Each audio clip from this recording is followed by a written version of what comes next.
At Flemington on Saturday, the support race, I guess if you like, to the Emirates handicap was the Group 1 VRC CLASSIC down the famous Flemington Straight 6.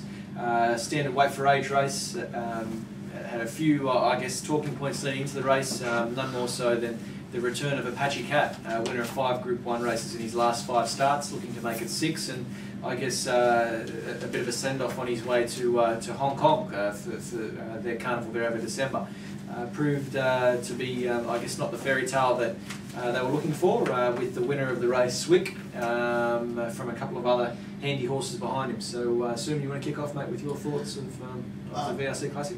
Yeah, look, a big form turnaround from Swick. He'd raced the previous Saturday and put in a pretty moderate effort, and his, to be fair, his efforts during the spring had been largely disappointing. So it was a huge swing to see him win the race. It was a funny run race. There actually wasn't much pace on, and then the overall time was slow. But Swick came from a long way back. It was last for the majority of the race. I think it was the first 600 or so. He was at the tail of the field, but came with a withering burst and really won in very convincing fashion. You know, of the other horses, Turfontaine, much maligned horse, a horse who I know you don't really like, Matty, because he's a bit of a non-winner. But you know, consistent horse, and you know, I thought his effort yesterday was pretty strong. As for the other horses, Sunburnt Land, backing up from the previous Saturday where he was most unlucky in the Salinger. Where he beat Swick home by 6 lengths. Yeah, I know. It's really hard to equate, and it just shows you the folly of straight track racing. I think if you punt on straight track racing, you know, you're a mug. I'm starting to think if you punt in general, you're a mug. Oh, there's no disputing that. But certainly straight track racing, you're a mug, because it's just, there's so many biases and different things going on. Half the jockeys don't know how to ride the race, mate. They don't, mate. Half the jockeys don't and know it's how to just, ride the race. you know, it's an unnecessary thing. I just think that they should just make it normal around a bend, and it'd be so much better. Triple Honour horse, obviously close to my heart. I thought his run yesterday was really good. It was a much improved effort. If you watch the replay of the race, he dipped at the beginning as the gates opened, and his head actually touched the ground. So, you know, whenever that happens to a horse, it's very hard for them to pick themselves up.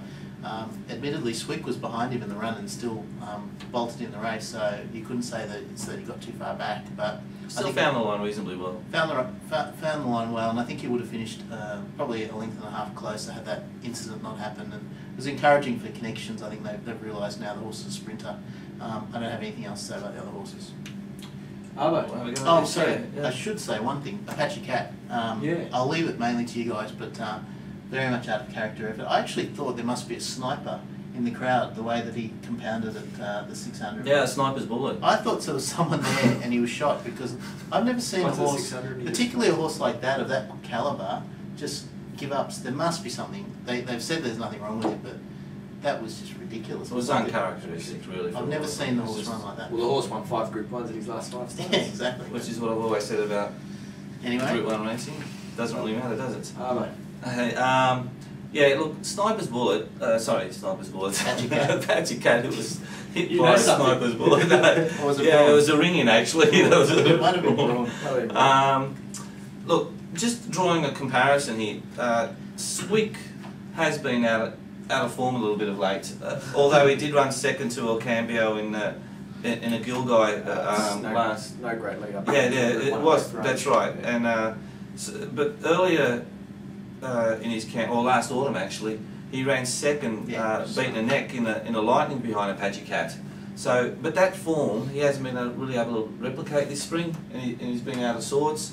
At this track, he'd had 11 starts prior to yesterday. For one win. For one win. Yeah. I was going to say it. You brought it up. it's to use one of your words, it's a misnomer that this horse is a track specialist. You know, like everyone carries on with, oh, the track specialist, wait till he gets to that track. If you're running like I said, 12 goes now for 2 wins.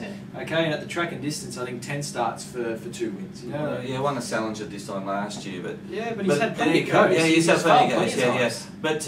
But the second horse, Turfontaine, just drawing a line through the favourite, who was very disappointing in Apache Cat. Turfontaine during the winter ran third to Apache Cat in a Doomben 10,000 at weight for age, beaten 5 lengths or 5 1/4 lengths, and then yesterday turned it around. Turned around. So it just indicates that Apache Cat was certainly not on his game. He was 10 lengths below his best. It's the first horse beat.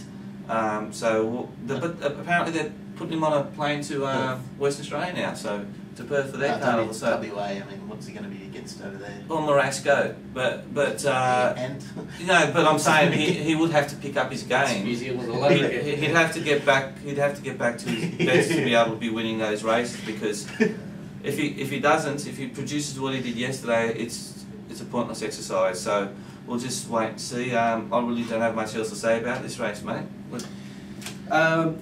Look, what I will say is that if it wasn't for the fact that Hot Danish doesn't back up, so she wasn't going to ever be running this race, but if she did, she would have blown this race apart.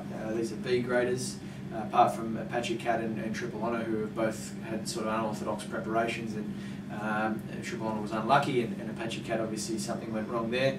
The rest are B graders. The one that I do like from a future point of view is Sunburnt Land. He's been a horse of mine right the way through. He's incredibly unlucky, the horse. Despite that, he's got a great winning strike rate, but this campaign, he's been so unlucky, as we said last start.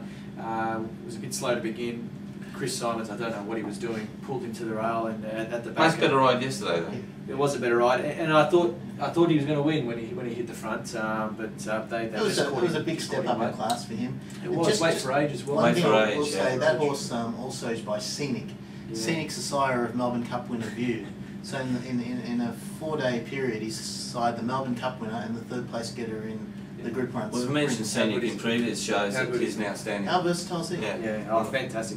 Look, what I want to say about, I guess, Apache Cat is, there's something we didn't know, boys, because not a cent went on that horse from courtesy of the professional punters leading up to the race. That horse blew a gale, so there was something. I actually heard rumours that I'd gone around and looked at the web and heard some different things from the producer.